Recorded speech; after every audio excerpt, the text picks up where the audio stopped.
My grandfather and great-grandfather started Junction Auto in 1931. If you want to pay more, that's your business. If you want to pay less, that's my business.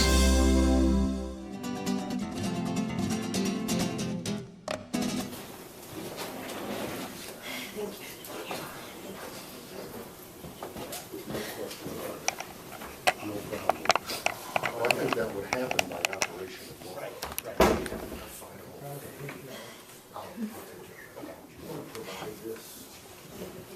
Everyone, please make sure your cell phones are turned off or on vibrate, please. Okay, thank you.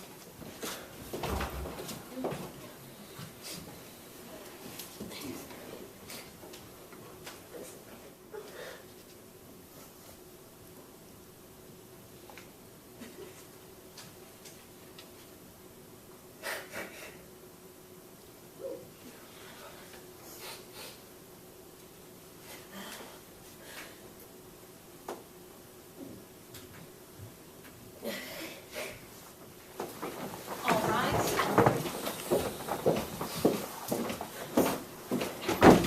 You may be seated. Good morning, ladies and gentlemen.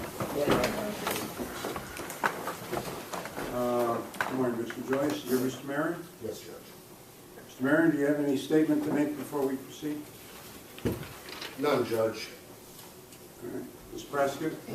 Thank you, Your Honor. May it please the court, we're here today in the matter of Kelly A. Cox and the 5-count indictment. I believe the key is in possession of.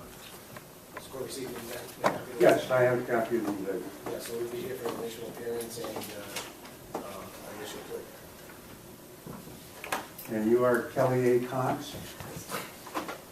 Ms. Cox, do you understand what these proceedings are all about? Yes. You're charged with various counts in the indictment, and we'll get to that in a minute. But I see here you have a waiver request. Is that correct, counsel? Yes, Judge. She recognizes that this is an initial appearance. I've explained to her that she can't really be called upon by operation of law to enter a plea at initial appearance. She chooses to have this as a combined arraignment, and it's the appropriate time she would respectfully enter a plea of not guilty. Very well. Let the record reflect the waiver and request, and the designation of trial attorney is Mark B. Marion.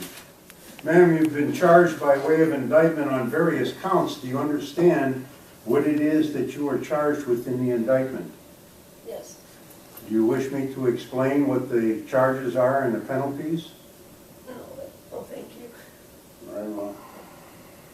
You understand that you are facing several counts, and they, on some counts, require a mandatory prison term? You understand that? You have to answer. Yes, sir, I do. You have certain constitutional rights. You have a right to counsel. You have a right to a reasonable continuance of proceedings as we get into the case. You have a right to have a court-appointed counsel if you cannot afford one. If you use a court-appointed counsel or public defender, there's a fee of $25.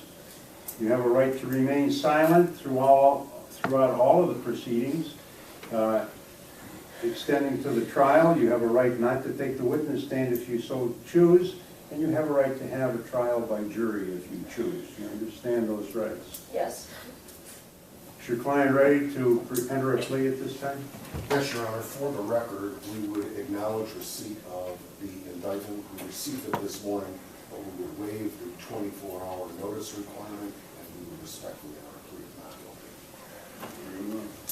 Court will enter a plea of not guilty on all of the counts. Mr. Prosecutor, care to speak to bail? Yes, Your Honor. We ask the court to fashion a bond as the court should see fit, but if in fact she were to be released pending the outcome of this case, we'd ask that the court have the defendant surrender her passport and her driver's license at this time. Counsel?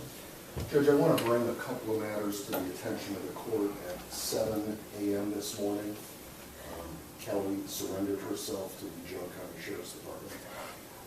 She has known that this matter has been percolating for almost 3 months. She recognized that at some point she was going to be charged. She certainly did nothing to flee the jurisdiction of the court. In point of fact, she has maintained her residence in Highland, which is actually Troy Township in Geauga. Kelly is the natural mother of 4 children, the stepmother of 3 others. She's 42 years of age, has no criminal record. She had been charged sometime within the last year or so with domestic violence that has since been nolli prosequi. I do not believe that there has been an ALS filing, the ALS, the Administrative License Suspension filing associated with a presumptive DUI charge. But that having been the case, I would, and we will do so voluntarily, surrender her license during the pendency of this matter. She resides here in Troy with family. Her husband's present in the courtroom here today. She's got little kids, Judge. She's got, I believe Kelly is one of 14 children that grew up in Lakewood, Ohio. She's got lots of ties to the community. Given the fact that she has not fled the jurisdiction of the court, has never been a convicted felon or misdemeanant, and given the fact that Geauga County has the capability of monitoring her on a pretrial release, and I want you to know she has an expired passport, and she is willing to surrender her license, I would respectfully ask the court to consider a personal recognizance bond with conditions of reporting. No matter what those conditions are, she'll not fail those conditions, Judge. Mr. Prosecutor?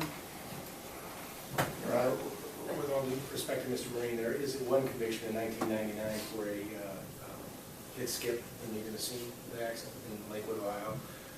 And it is a position of the state of Ohio that if in fact she were to be released under personal recognizance bond, that she also do as I asked before, surrender to the court even her expired passport and her driver's license. Anything else? Historically, Your Honor, one who surrenders themselves to the jurisdiction or to who appears here on summons has been given a personal recognizance bond. But as I'm aware, this court is able to fashion whatever bond it feels is appropriate.